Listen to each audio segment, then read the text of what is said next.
Good morning, brethren. Good to see everybody. Glad that you're here. Glad to see some of you made it back from the left coast. Glad to see some of you made it back from the Gulf. It's just good to have everybody back. We're glad to see you. If you weren't able to be with us this week, you missed a good meeting.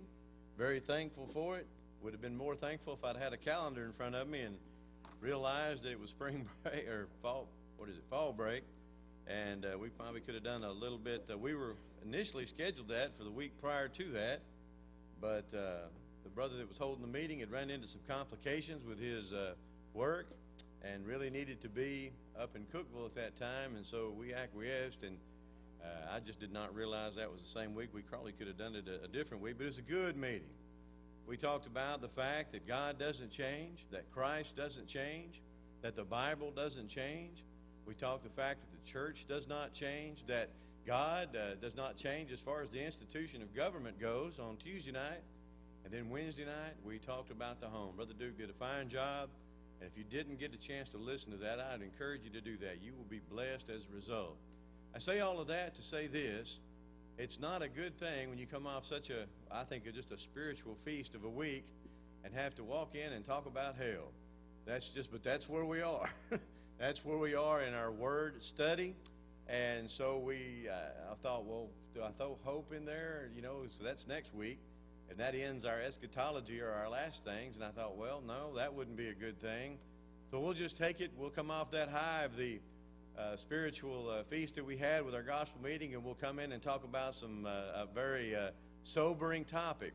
As a matter of fact, in our one-word book that you have, the lesson begins, one of the things the author is going to talk about this week in your personal study is the fact that people don't like to talk about hell anymore. And it's understandable why.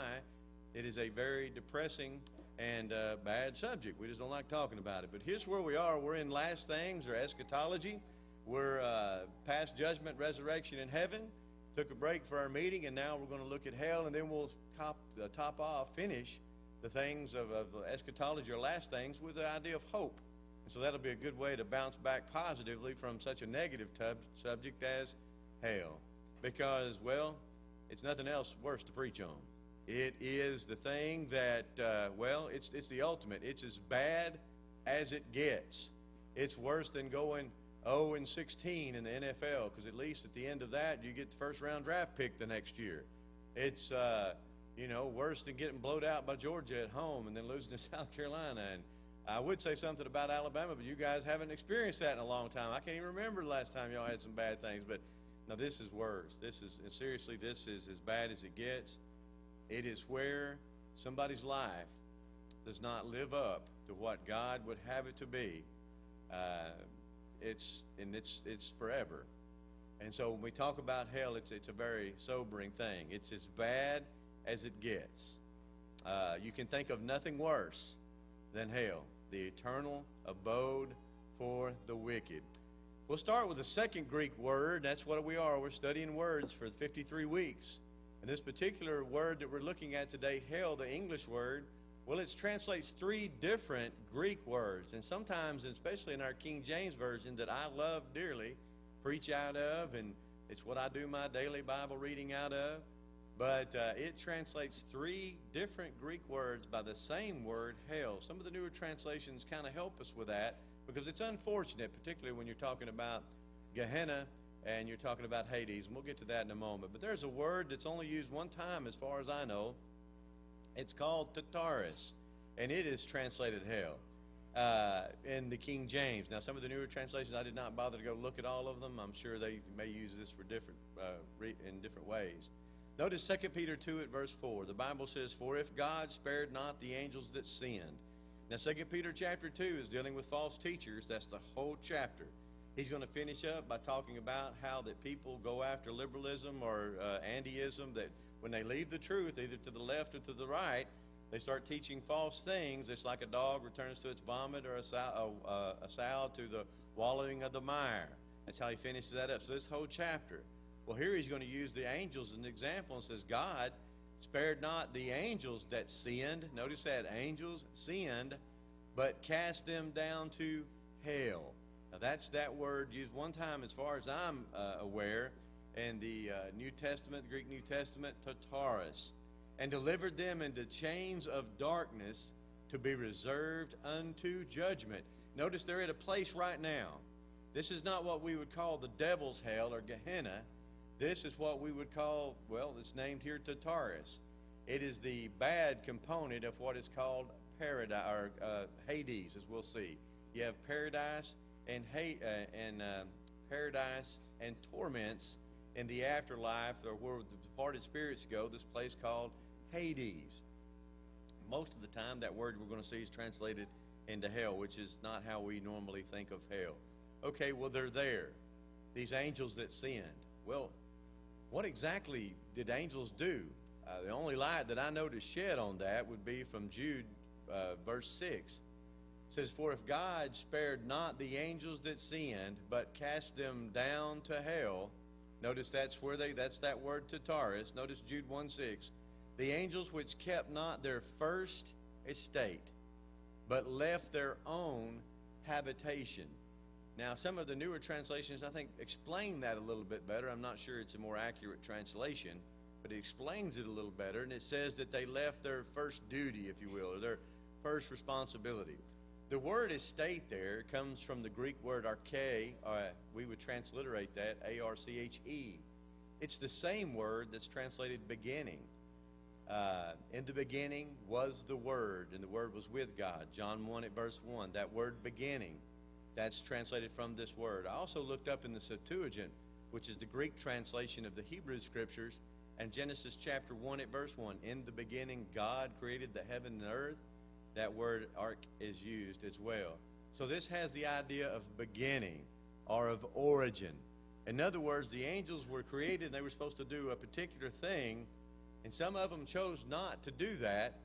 I wish we had more information on that. I wish I could tell you more about it, but that is as far as I can go with it, as far as thus saith the Lord. These angels didn't do what was right. They left their first estate, and now they're held in this place that we referred to as Tartarus, or hell, in chains. They're waiting for that judgment of the great day, their first estate. Notice hell, the word translations render as hell. All translations stick with this, and this is the word Gehenna.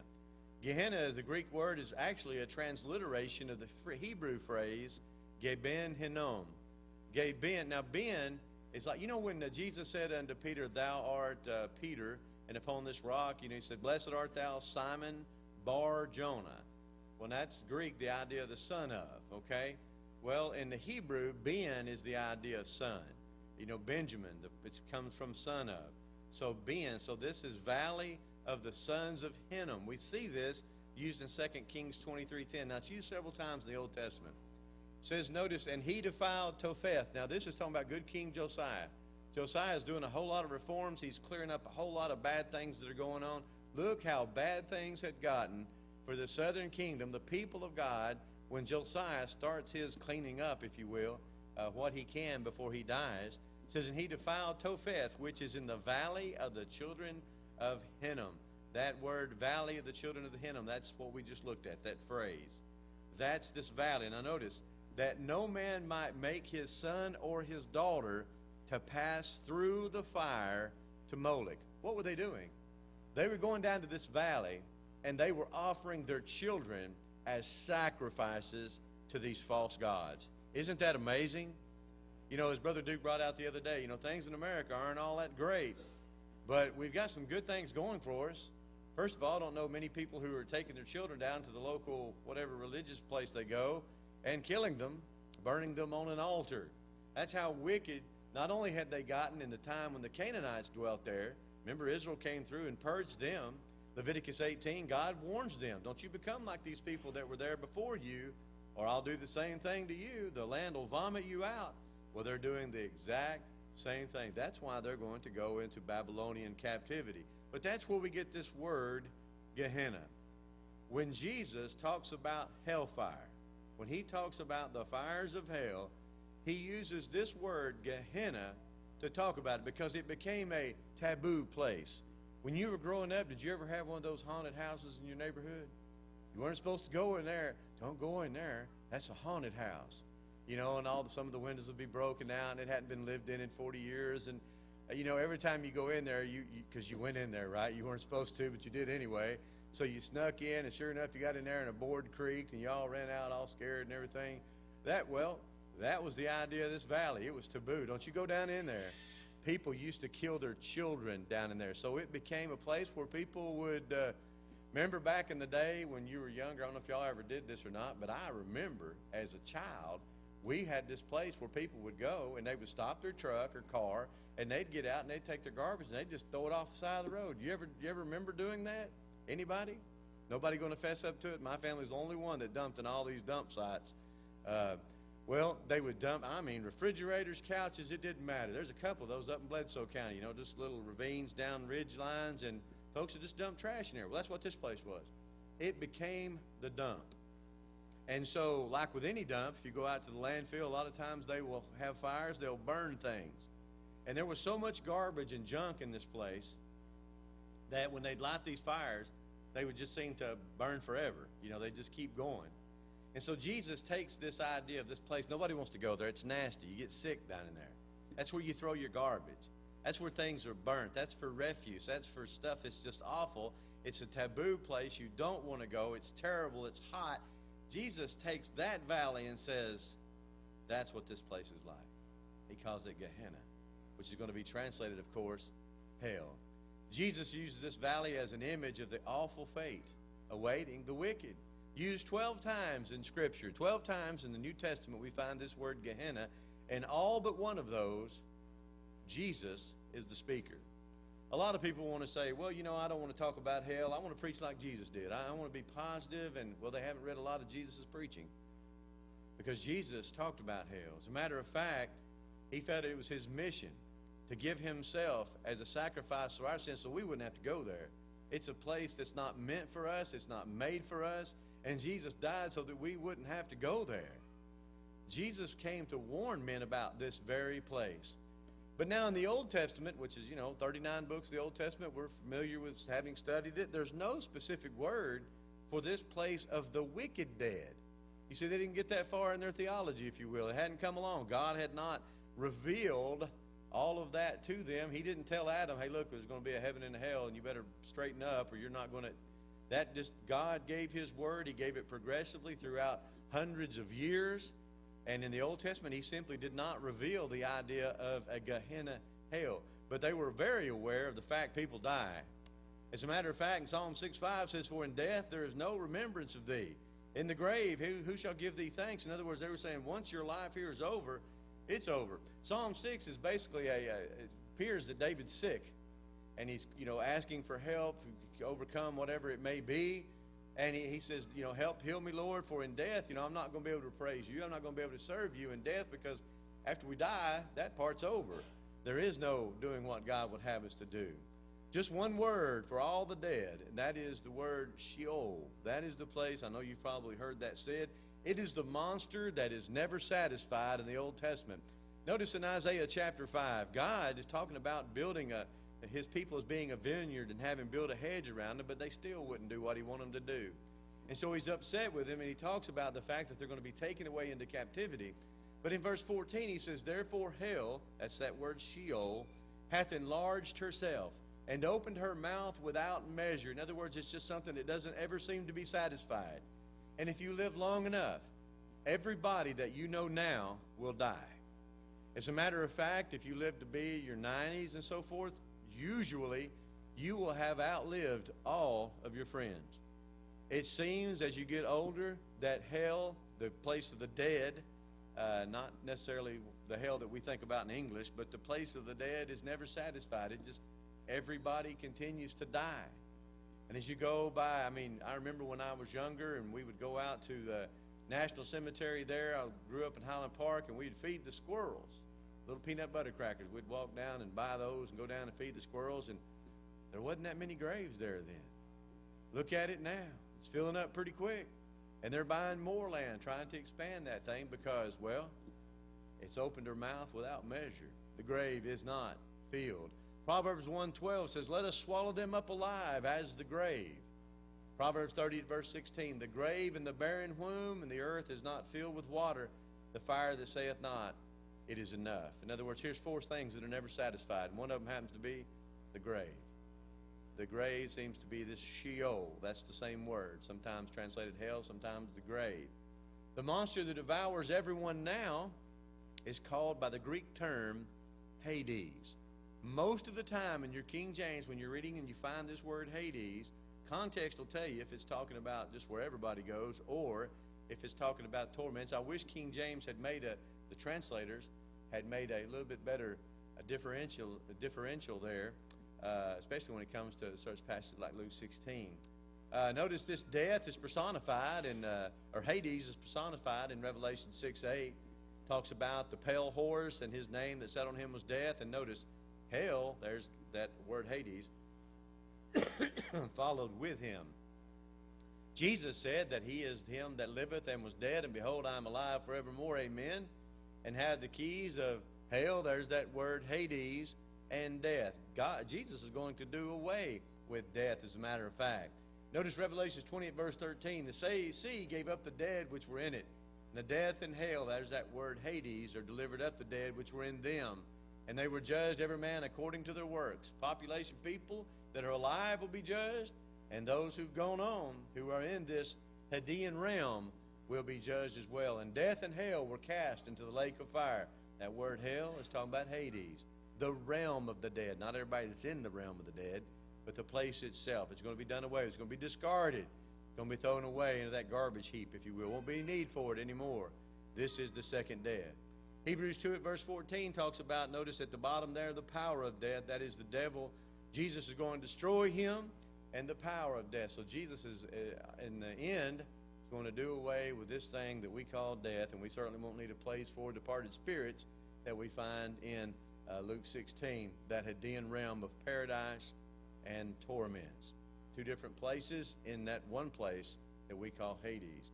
Matthew 16:18 says, I say unto thee, thou art Peter, and upon this rock I will build my church, and the gates of, that's not Gehenna. That's not Satan rising up out of hell to come and fight with Jesus. No, that's talking about the power of death, the Hadean realm. Death is not going to stop this kingdom. These other kingdoms, the Babylonian kingdom, the Roman kingdom, the Assyrian kingdom, they come and gone. Folks that were a part of them were dead. They'll never be back. Those kingdoms are gone forever.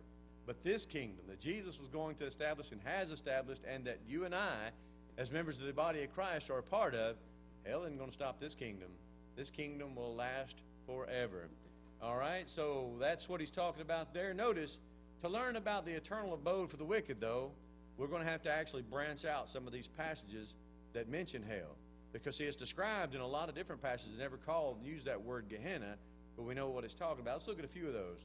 Matthew 5:22, talking about a brother who's angry with a brother and shall call him a name, shall be in danger of the council.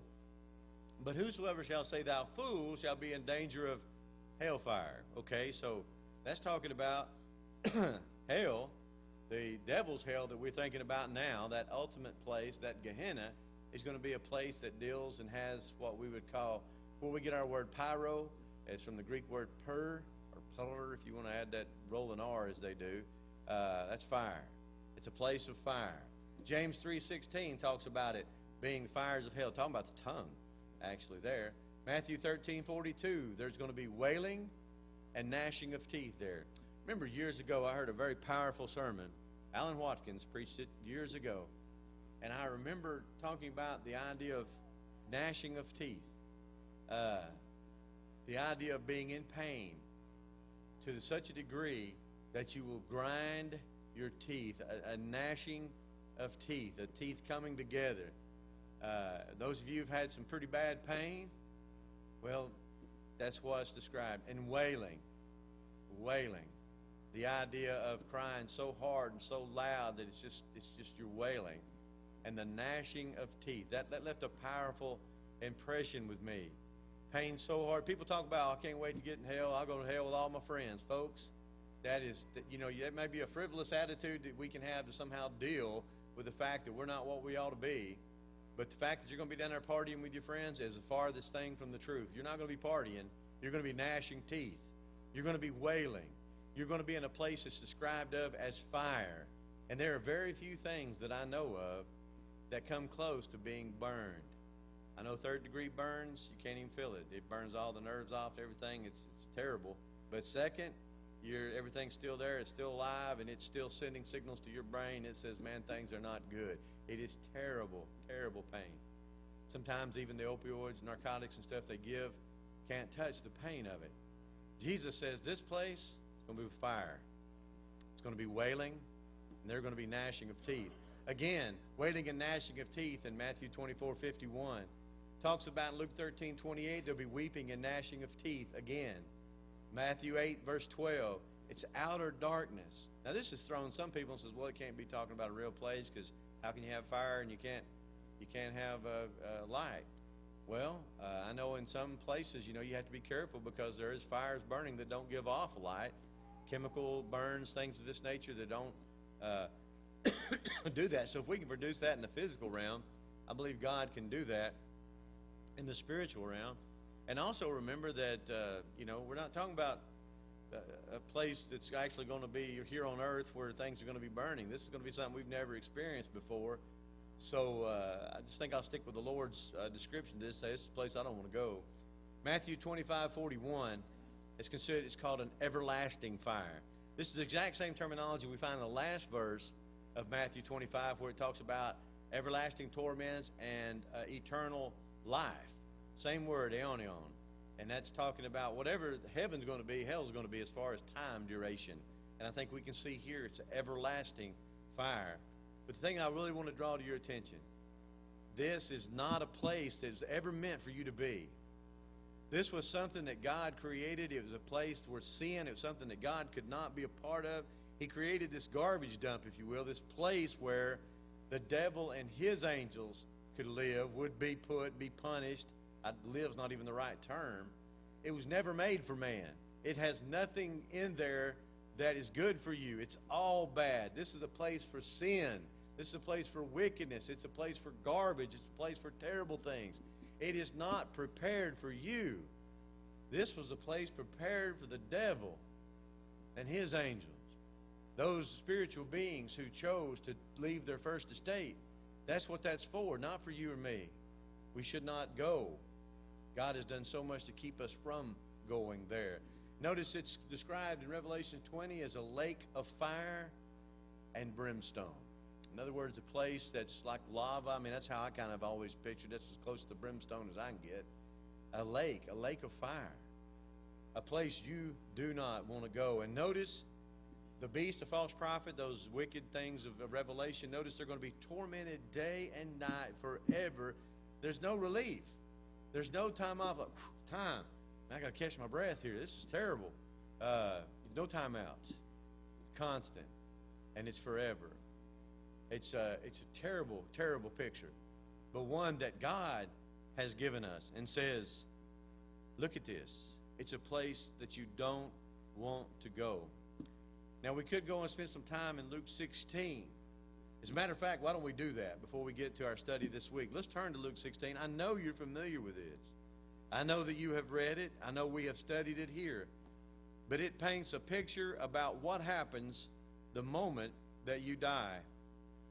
I mean, it seems to me that even consciousness is not lost. We realize that when people that are saved, when Christians die, they're welcomed into heaven. They're escorted by angels. Notice the description here. Verse 19 of Luke 16, there was a certain rich man, clothed in purple and fine linen, had it going on. And he fared sumptuously every day.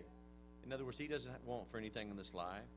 There was a certain beggar named Lazarus, which was laid at his gate full of sores. Can't get around on his own. He has to be laid there. And, of course, his body is anything but good. He's got some serious illnesses. And desiring to be fed with the crumbs, he doesn't want much. His desire is simply to have what this man doesn't use. He doesn't want to take away what he has. He's not being covetous. He's just like, can I just have what you're done with? He desires to be fed with the crumbs which fell from the rich man's table. Moreover, the dogs came and licked his sores. It came to pass the beggar died and was carried by the angels into Abraham's bosom. There is not a sweeter picture in all of Scripture about what happens when you die. Jesus, some people say this is a parable. If it is, it teaches the same thing, whether it's a parable or a true story. It's not like ours. If it is, it's the only time the Lord uses actual names to talk about the folks. I believe he's talking about an event that has taken place. And notice this thief, angels. Isn't that the way you want to go? Don't, when you take your last breath, don't you want to be met by the godly? Don't you want to be met by those who are going to escort you, security? The Lord is my shepherd, I shall not want. Yea, though I walk through the valley of the shadow of death, I will fear no evil, for thou art with me. Thy rod and thy staff, they comfort me. You're right there. Angels are right there. You take that last breath, it seems as though you step into eternity at the hands of the angels, into Abraham's bosom, place of comfort. The rich man also died, it says, and was buried. No angelic escort to the place that he's going. And in hell he lift up his eyes, being in torments. The word hell there is not Gehenna hell. The word hell there is Hades. That was a popular Greek term for the grave. They would use that today. You know, a lot of your mythology is still even based crossing over the river Styx in Hades. I mean, that's the terms they use. That's what the language that the Bible was written in. The Greek Bible, the New Testament. And so they're simply using, in this place of departed spirits, he lifts up his eyes. Notice he's not in Abraham's bosom. He's in a place called, quite fittingly, it's torments. It's awful. It's called Tartarus, is the idea. So I guess I was wrong. There's another time that word is used.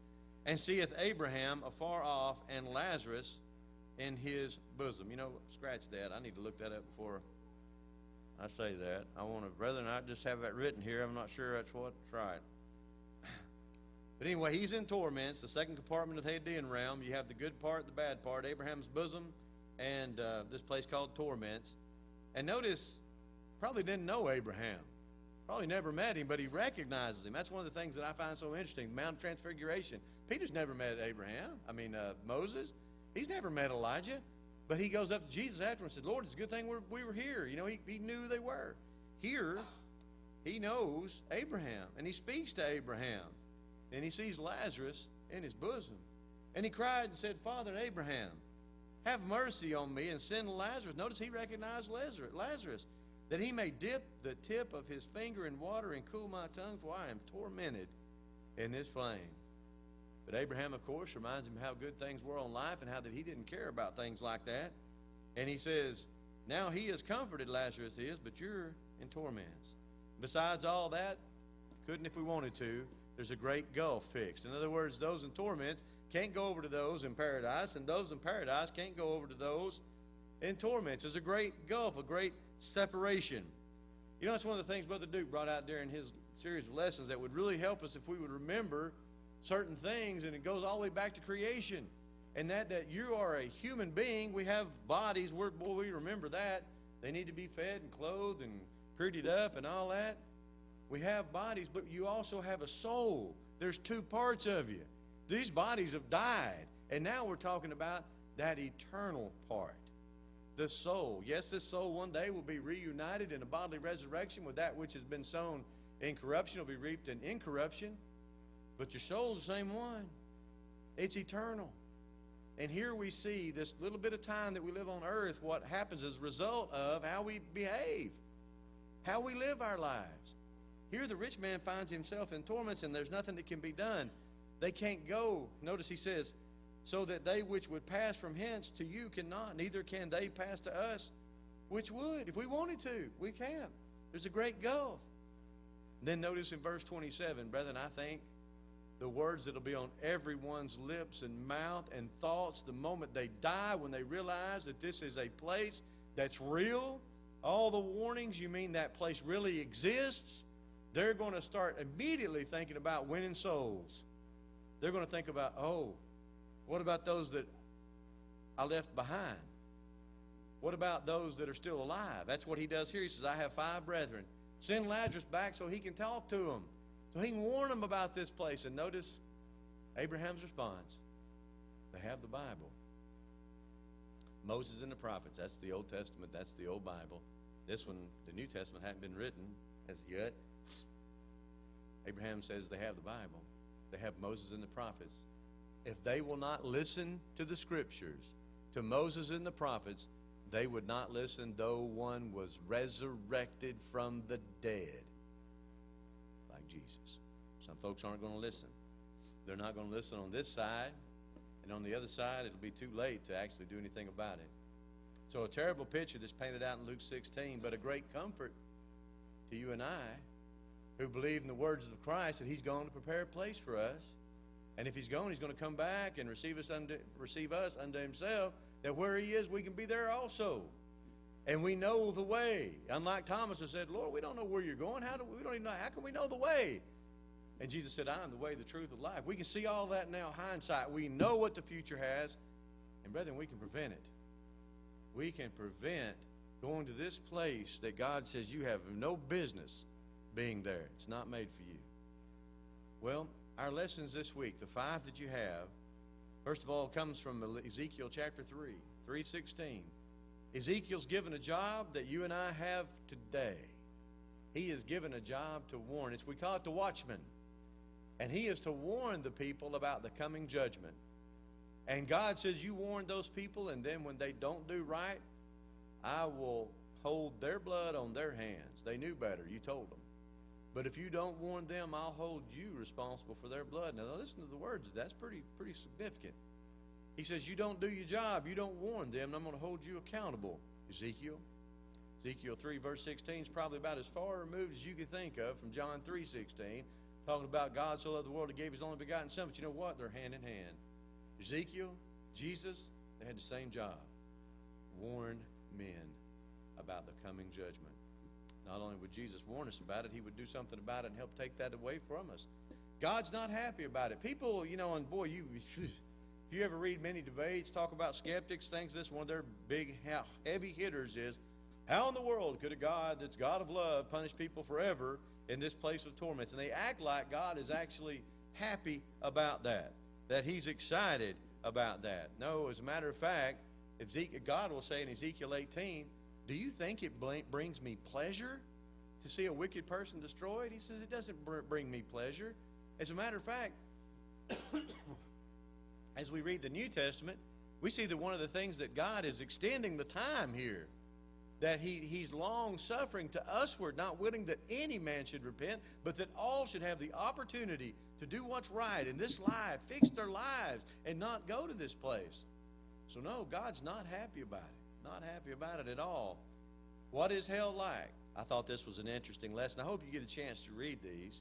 They're pretty interesting. This one's talking about, you go into a Christian bookstore, things of that nature, and they almost have like the heaven tourism section. You can read, sometimes whole walls will be dedicated to what heaven's going to be like. It was written by all different kind of authors. But there is no hell tourism. Nobody writes about what hell's going to be like. You know why? Nobody wants to go there. But as we just looked, it is a place that you don't need a whole lot more information than we've looked at just briefly this morning to realize that is not the place that I want to go. I do not want to go there. The Lord has given me plenty of reasons not to go there. And so Epicurus was a Greek philosopher who said, let us eat, drink, and be merry, because tomorrow we die. Quote, while I am, let me read that again. While I am, death is not. And when death is, I am not. Therefore, death is no concern to me. I wish there was some way we could hop out a satellite phone or something of this nature and call Epicurus right now and ask him how he feels about death. Because you're not like Rover. You're not dead all over when you're dead and gone. Your body will die, but your spirit lives on. And one day your body will be resurrected. But as soon as you die, your soul lives. It continues to go on. And no, it's not, let's eat, drink, and be married till tomorrow we die. No, we have to prepare for life and the afterlife, which is really why we're even here. Well, then we ask number 4 of our lesson this week, why hell? He uses a great illustration here, one that made me feel kind of bad. Why does a police officer write speeding tickets? Well, I've always believed that was just to inconvenience me. No, I know that's not the case, and you know when you're on the freeway and you're looking down at your speedometer and it's 70 and you're doing 72 and you're going, well, that ain't too bad. And then your guy goes by you going 100. You know, you're like, where's the police? Why don't they give him a ticket? Well, we're upset with somebody running 90, but we think 70, 12. Anyway, Why do they write those speeding tickets? Well, sometimes when they pull you over, you think, well, he's just preying on the working man. Maybe his ex-girlfriend had the same color car and make as I've got. Maybe he's just mad at his wife this morning. Maybe he's got a quota he's got to get in. And so we have all these negative connotations on why the police are giving us a ticket. But the author says, would it change your feelings about that officer if you knew that his child was hit and killed by a speeding driver and that he was doing this to try to keep you safe? Well, that'll bring you back a few notches, won't it? That made me kind of change my attitude a little bit. Well, sometimes we can get cynical about hell and say, well, why would God have such a place as this? That's because sin is so bad and the devil is so wicked, and his followers and those that have followed him and chosen to torment the people of God and to torment righteousness and to get after those folks who are trying to do right and give them misery each and every day. Love not the truth, but love wickedness and encouraged it. That is so bad and so evil that God has a place called hell. That's why it's there. That's why it's there. And then last but not least this week in our daily devotionals, who's in charge here? Well, now I know that you probably have. Well, I can't say that. I can't put words in your mouth. I've often thought of hell. You know, those cartoons you see? You got the devil down there with his pitchfork and there's flames around, and he's kind of running roll call, and he's kind of got these people doing this and those people doing that, and, he's kind of in charge. Folks, he ain't in charge. He ain't in charge down there. You know what? He's a prisoner. He's just like you. And he ain't got time to go around and say, hey, y'all clean up that side of hell over there and, straighten it up. No. Guess what? He's going to be in misery too. It's a place created for the devil and his angels. It's not a place where people are going to get together and socialize and talk about the things they did on earth. It's not going to be a place where people get together and have drunken parties and things of that nature. No, it's going to be a place that you're going to hear screaming, but you're not going to see you screaming. You're going to be gnashing of teeth. It's a place you don't want to go. Can't reiterate that far enough, and can't remind you enough that it's a place you don't even have to know, but you don't have to go. It's not for you. You're not expected to go there. And the thing that sticks out more than anything about it is you're going to be separated from God forever. The one that you have in this back of your mind, your conscience, this thing that you'll never be satisfied in this life. You're always trying to push forward. You're always seeking that thing that's just, it's your love for God. You're wanting to worship something, this desire that's innate in man that we as Christians have the fulfillment of, and one day we'll have the literal fulfillment of being with God and His Son forever. You will never have that. Light gone. God is light. There is no light. You'll be separated from the presence of the Lord and from the glory of His power for everlasting destruction. Well, brethren, I know we've labored it, but there it is. I hate coming back from a gospel meeting to this, but that's where our word was this week, and it's a word that hopefully we won't have to fool with again for the next 40 weeks. But it's a terrible place. It's a place that we need to know about so that we can warn others, because like Ezekiel, we have a job to do. Jesus says, go out and preach the good news. Go into all the world, preach the good news. He that believes and is baptized shall be saved. The plan of salvation. Are you a Christian? If you are not, friends, the only way to not go where we've talked about is to be washed in the blood of the Lamb. It is the gospel message. Charles Spurgeon said, a man that can preach on hell should not be dry-eyed. It's a terrible place. It's a place you don't want to go. Don't take chances with your soul. Don't take chances with forever. It's one thing the few years you have left on this earth, you say, well, I can hang out here another 20, I got this book. We're talking about forever. It's a gamble that simply cannot, it's not worth it. It's not worth it. If we can help you at all, we encourage you to come as together we stand and sing. Why do you wait, dear brother?